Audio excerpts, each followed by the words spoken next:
Saudara-saudari yang terkasih di dalam Kristus, selamat pagi. Salam jumpa lagi dalam Sabda Siap Saji, Minggu 18 Mei 2025, hari Minggu Paskah kelima.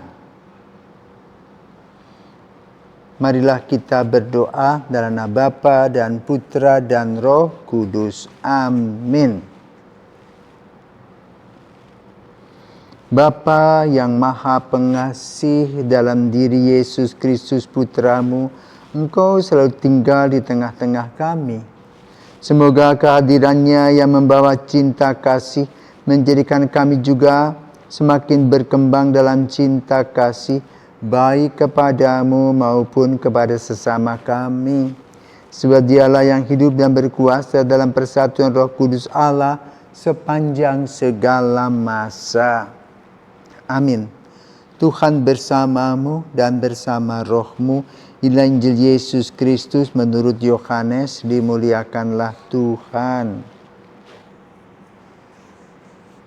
Dalam perjamuan malam terakhir, sesudah Yudas meninggalkan ruang perjamuan, berkatalah Yesus kepada para murid yang lain, "Sekarang Anak Manusia dipermuliakan, dan Allah dipermuliakan dalam Dia. Jikalau Allah dipermuliakan dalam Dia, Allah akan mempermuliakan Dia juga dalam dirinya, dan akan mempermuliakan Dia dengan segera.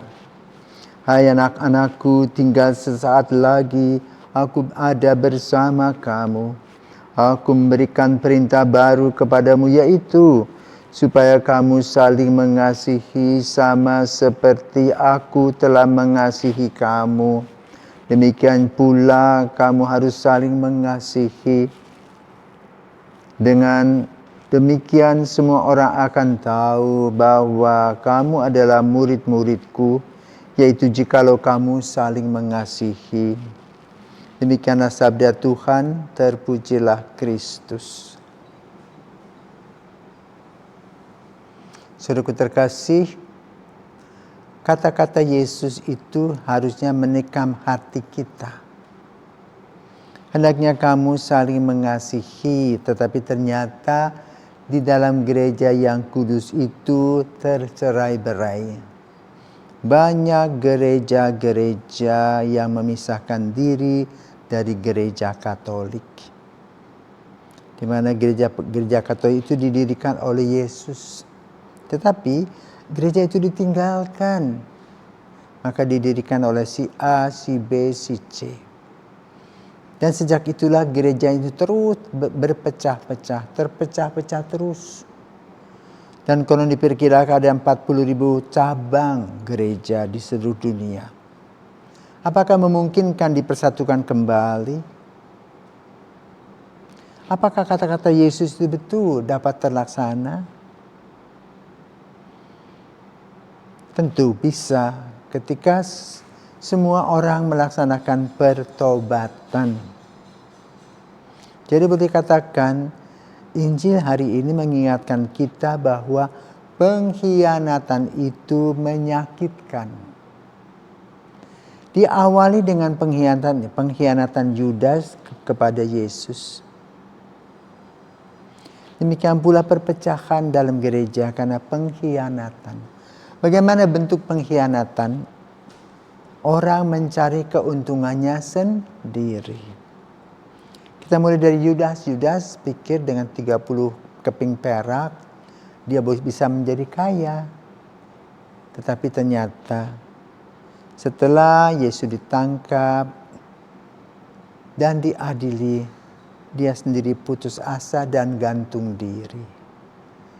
Kesia-siaan, dia tidak menikmati uang itu. Maka kalau kita memperhatikan skandal-skandal yang terjadi dalam dunia, korupsi, baik pemerintahan maupun juga dalam keagamaan, menyakitkan. Itulah bentuk pengkhianatan sebenarnya. Kenapa? Di balik pengkhianatan itu terdapat rasa ingat diri, tidak pernah berpikir tentang orang lain. Yang penting aku senang. Dan hal itu masih terjadi di kalangan kita. Lalu kata-kata Yesus, hendaklah kamu saling mengasihi seperti aku Bapa saling mengasihi, saling mempermuliakan. Artinya tahu di mana duduk dan berdiri. Dalam Injil pada hari ini, Yesus berkata bahwa anak dipermuliakan, Allah dipermuliakan dalam Dia. Jika Allah dipermuliakan dalam Dia, Allah akan mempermuliakan Dia juga dalam dirinya dan akan mempermuliakan Dia dengan segera. Artinya apa? Saling mendukung, saling membantu. Kenapa?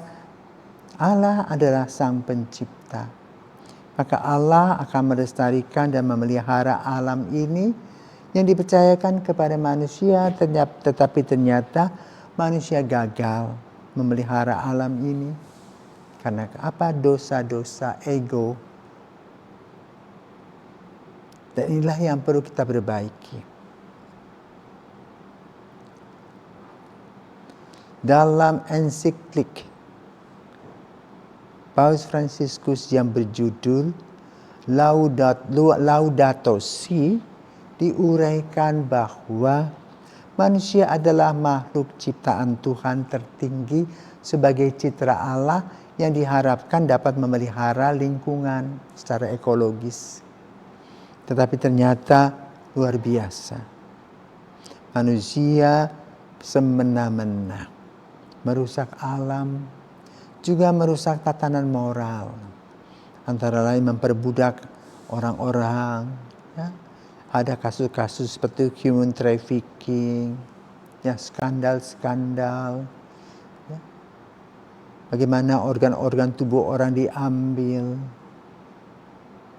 lingkungan cemar. Itulah dosa-dosa yang kita tinggalkan. Maka di pagi hari ini kita diajak dalam Minggu Paskah yang kelima kembali melihat keberadaan dan kasih Tuhan yang sangat luar biasa ini, agar kita berpaling kepadanya dan memohon pengampunan atas segala dosa dan kekurangan-kekurangan kita. Dan kita perlu memperbaikinya sehingga perbaikan-perbaikan yang diawali dengan perbaikan kasih, meninggalkan kebencian seperti yang didambakan oleh Paus Leo ke-14 pada hari di mana dia angkat menjadi paus. Dalam sambutannya minta agar semua perang-perang itu dihentikan. Karena apa? Menghancurkan orang. Jutaan manusia kurban dari kezaliman kita. Semoga dengan pesan, harapan yang disampaikan oleh Paus Leo ke-14 ini, dunia berpaling melihat kembali gagasan-gagasan yang disampaikan oleh Yesus agar kita saling mempermuliakan sebagaimana Bapa dan Putra saling mempermuliakan di dalam doa dan kasih mereka serta karya mereka dalam kehidupan kita. Tuhan memberkati.